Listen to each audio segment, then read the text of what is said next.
kita bertemu lagi nih. Wah, kakak lagi sibuk banget nih. Kakak bikin pakaian rajut buat Natal nanti. Semuanya handmade dan dibuatnya dengan sepenuh hati. Seneng deh rasanya ya kalau bisa buat sesuatu yang dipakai, apalagi untuk kemuliaan Tuhan. Kalian gitu juga nggak? Waktu bikin sesuatu dan bisa jadi berkat buat semua orang, rasanya kayak se-happy itu gitu. Wah, keren. Oke kids, kalau gitu kakak mau lanjutin dulu ya. Yuk adik-adik kita sama-sama memuji dan menyembah Tuhan. Shalom adik-adik. Yuk sebelum kita mulai kita sama-sama berdoa dulu. Tuhan Yesus yang baik, kami mengucap syukur buat satu lagi hari yang indah yang Tuhan siapin buat kami. Sebentar kami mau puji sembah Tuhan, kami mau dengerin firman Tuhan, mau ibadah. Tuhan yang pimpin dari awal, pertengahan hingga akhir. Dalam nama Tuhan Yesus yang siap buat mulai ibadah, sama-sama bilang Amin. amin. Oke, yuk semuanya bangkit berdiri karena kita mau puji sembah Tuhan kita, Tuhan Yesus. Oke, good. So kasih semangat yang terbaik, kasih suara yang terbaik. Kita tepuk tangan yuk. Oke, good.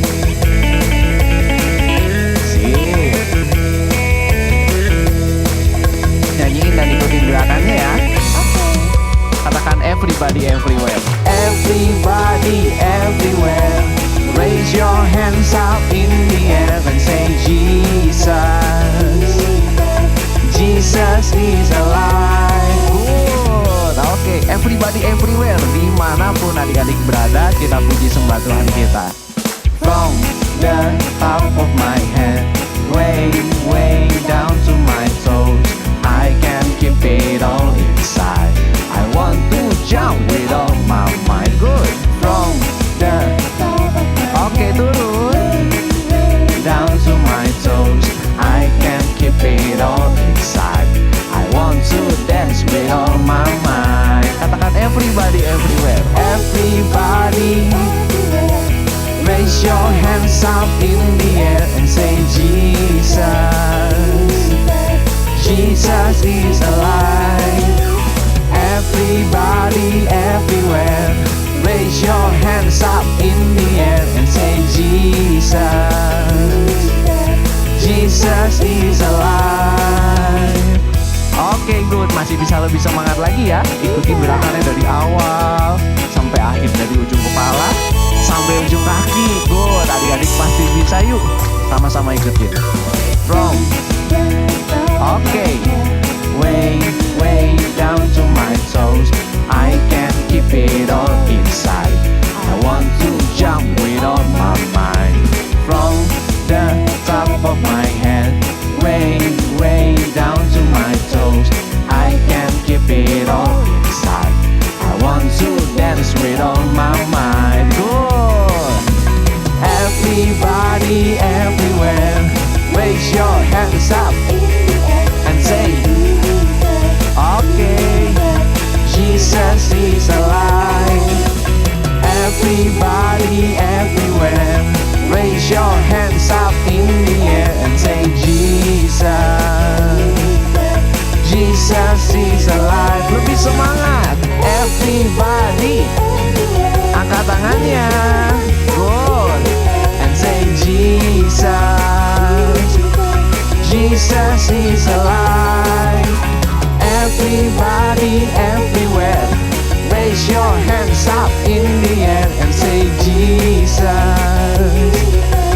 Jesus is alive. Oke, keren semua adik-adik. Yuk kasih tepuk tangan yang terbaik buat Tuhan Yesus kita. Haleluya. Wow, kasih tepuk tangan yuk buat Tuhan Yesus. Adik-adik sudah kasih yang terbaik di nyanyi kita tadi, dan sekarang kita mau datang lagi sama Tuhan. Sekali lagi yuk kasih yang terbaik sebelum kita dengerin firman Tuhan. Kita belajar untuk mempersembahkan tubuh kita, mempersembahkan hidup kita sebagai persembahan yang terbaik buat Tuhan Yesus. Sama-sama nyanyikan lagu ini ya. Katakan ku persembahkan hidup.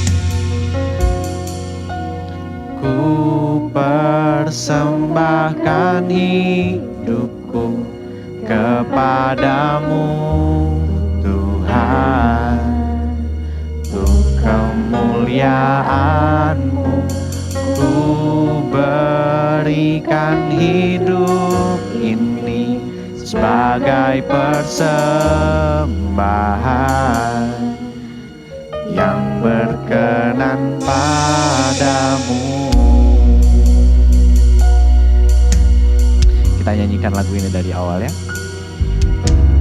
Ini aku, semua milikku, ku serahkan padamu Tuhan. Penyesalan dan kebanggaan, suka dan duka, semua ku serahkan. Yang telah lalu, yang kan datang, hasrat dan harapan yang terbayang, masa depan dan rencanaku, semua ku serahkan dalam tanganmu. Katakan ku persembahkan, ku persembahkan hidupku kepadamu Tuhan, untuk kemuliaan-Mu. Ku berikan hidup ini sebagai persembahan yang berkenan padamu. Ku persembahkan hidupku kepadamu Tuhan, untuk kemuliaan-Mu. Ku berikan hidup ini sebagai persembahan yang berkenan padamu. Adik-adik sama-sama sembah Tuhan, sembah Dia. Oh haleluya. Yuk kita mau sama-sama persembahkan hidup kita sebagai persembahan yang terbaik buat Tuhan Yesus. Oh haleluya. Kami menyembah-Mu Tuhan. Haleluya. Biar Kau pakai tubuh kami, pakai hidup kami, memuliakan-Mu. Katakan, ku persembahkan hidupku kepadamu Tuhan, untuk kemuliaan-Mu. Ku berikan. Yuk adik-adik nyanyikan lebih lagi. Yang berkenan padamu. Oh, katakan ku persembahkan, ku persembahkan hidupku kepadamu Tuhan, untuk kemuliaan-Mu. Ku berikan hidup ini sebagai persembahan yang berkenan padamu.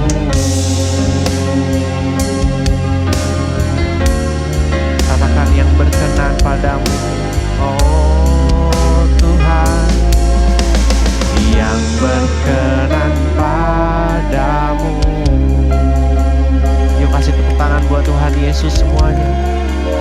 Yes Tuhan, ini setiap kami yang mau mempersembahkan hidup kami sebagai persembahan yang berkenan buat Tuhan Yesus. Sebentar kami mau dengerin firman Tuhan. Tutup buku setiap kami, kasih telinga yang mendengar. Kami siap untuk mendengarkan isi hati Tuhan. Di dalam nama Tuhan Yesus, haleluya. Amin. Shalom Kids, apa kabarnya? Pasti luar biasa kan? Siapa nih yang udah gak sabar buat dengerin firman Tuhan? Coba yang gak sabar bilangkan, yes, yes, yes. Wow, keren banget adik-adik. Kayaknya udah pada semangat nih.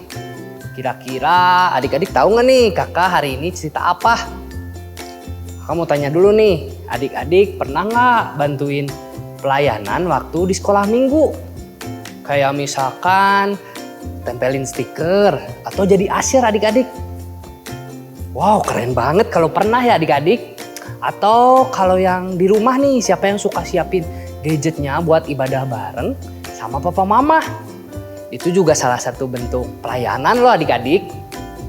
Nah, hari ini kakak mau cerita nih, ada seseorang yang melayani Tuhan supaya banyak orang yang percaya sama Tuhan Yesus. Waktu itu ada seorang perwira dari Kaisarea, Italia yang namanya Cornelius. Nah adik-adik, Cornelius ini adalah orang yang takut akan Tuhan dan suka memberi kepada orang Yahudi. Waktu itu Cornelius itu mau berdoa adik-adik jam 3 sore. Dia berdoa kepada Tuhan. Tapi tiba-tiba ada seorang malaikat yang masuk ke rumahnya dan malaikat itu ngomong sama Cornelius adik-adik. Cornelius waktu itu melihatnya takut dan berkata, "Ada apa Tuhan?" Lalu malaikat ini menjawab adik-adik, "Semua doamu dan pemberianmu kepada orang yang membutuhkan itu menyenangkan hati Tuhan. Dan Tuhan akan mengingat engkau." Lalu malaikat itu nyuruh nih Cornelius untuk menjemput Petrus ke Yope di rumah Simon di dekat tepi laut. Lalu Cornelius menyuruh nih 2 hambanya dan teman prajuritnya untuk menjemput Petrus. Keesokan harinya mereka pergi tuh ke Yope untuk menjemput Petrus. Saat mereka sudah dekat di Yope, kira-kira jam 12 siang, naiklah Petrus ke atas rumah untuk berdoa adik-adik. Tetapi waktu dia mau berdoa, dia lapar dan dia ingin makan. Tapi tampaklah oleh Petrus penglihatan dari langit terbuka dan turunlah suatu benda berbentuk kain lebar yang bergantung pada keempat sudutnya yang diturunkan ke tanah. Di dalamnya itu terdapat banyak jenis binatang berkaki 4, binatang menjalar dan burung. Lalu kedengaranlah olehnya suatu suara yang berkata, "Bangunlah hai Petrus, sembelihlah dan makanlah."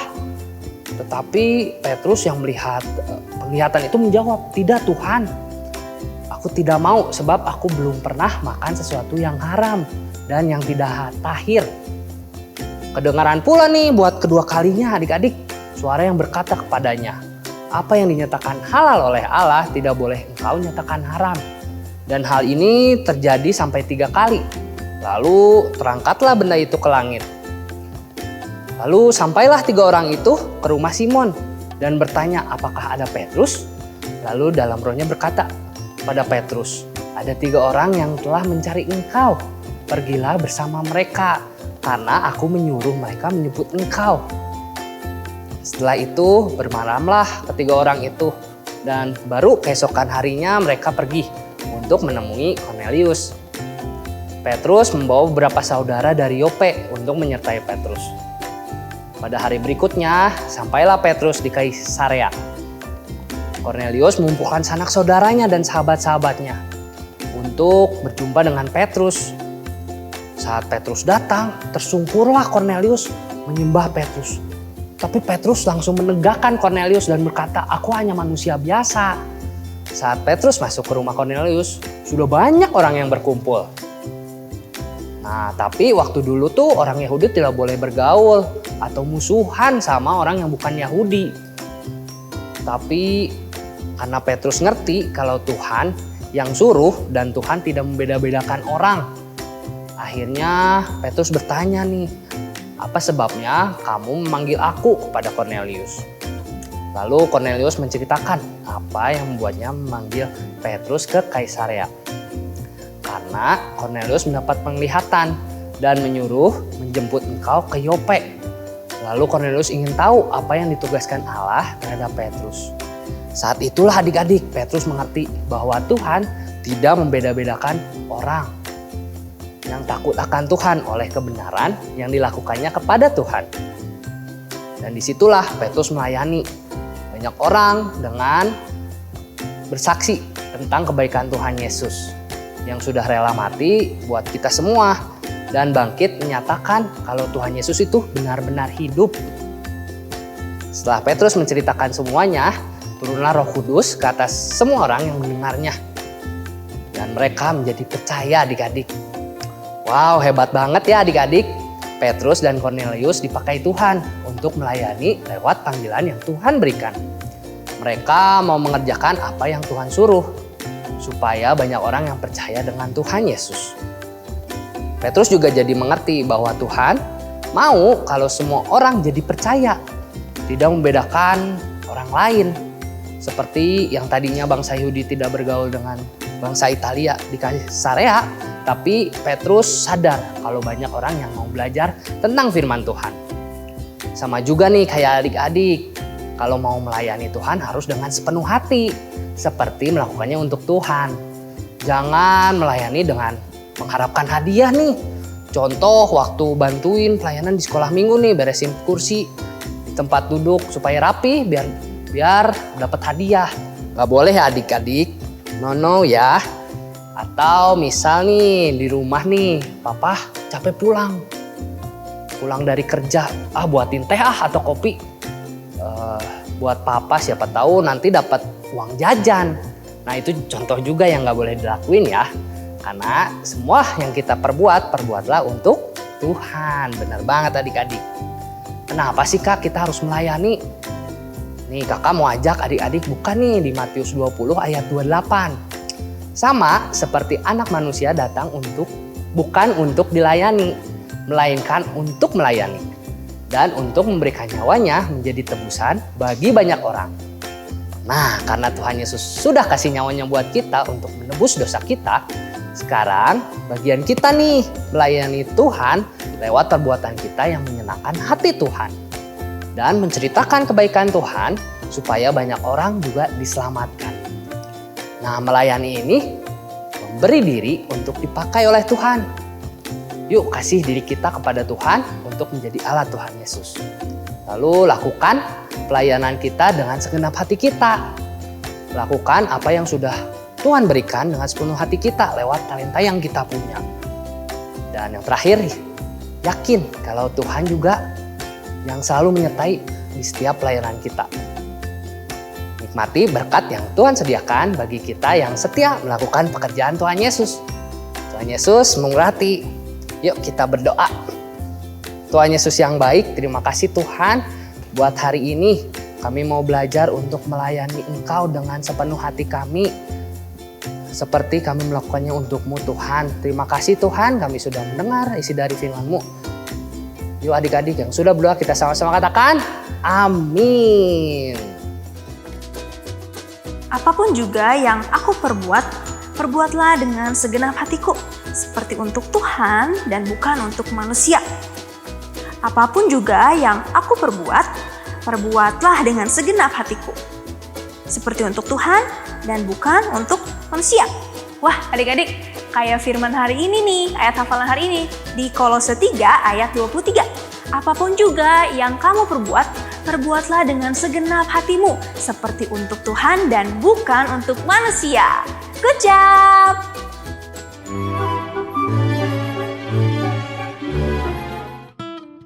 Shalom Parents, kita akan melanjutkan mengenai topik bullying yang telah dibahas dalam 2 minggu sebelumnya. Informasi yang parents perlu tahu.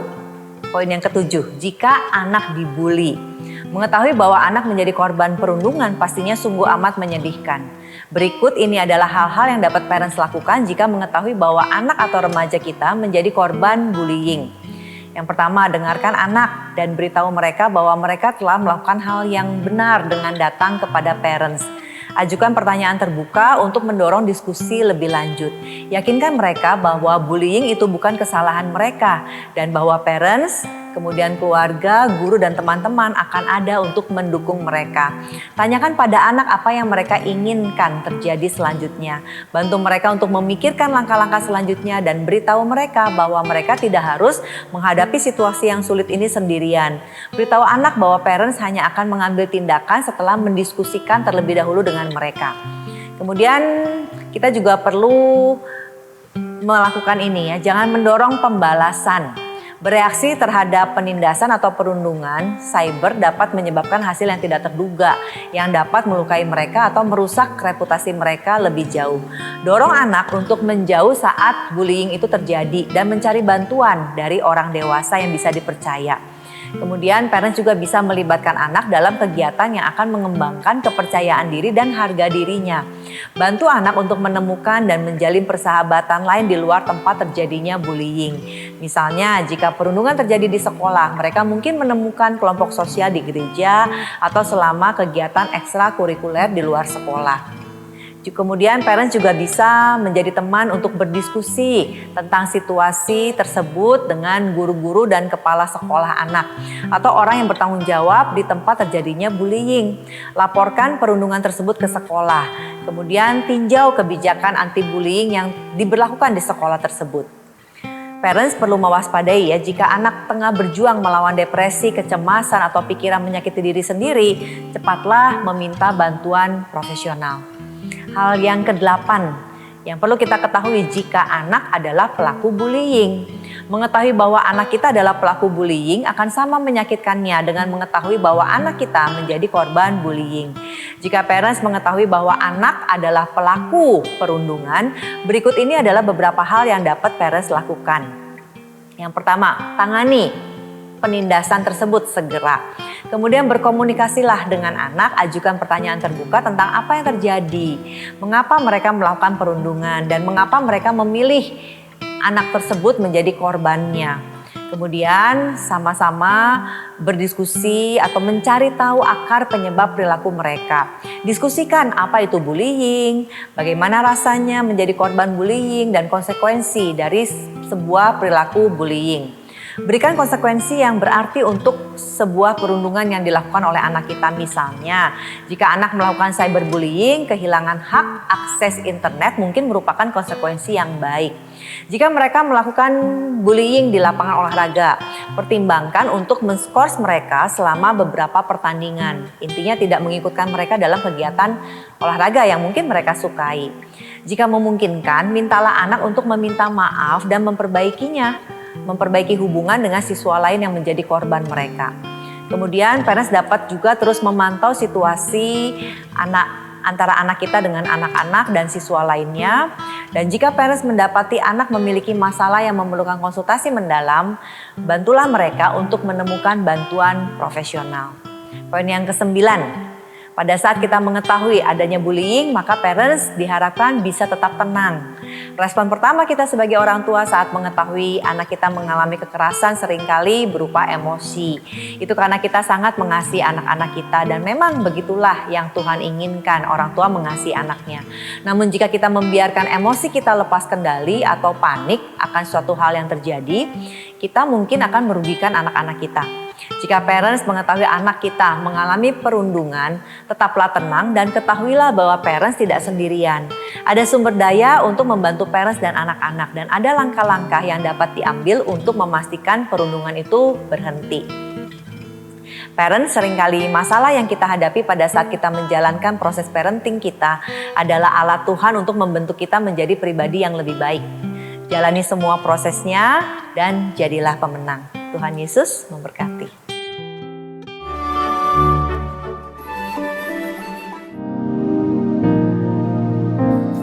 Tuhan Yesus berikan kemampuan kepada gereja kami untuk melayani Tuhan semakin luar biasa, supaya banyak orang diselamatkan.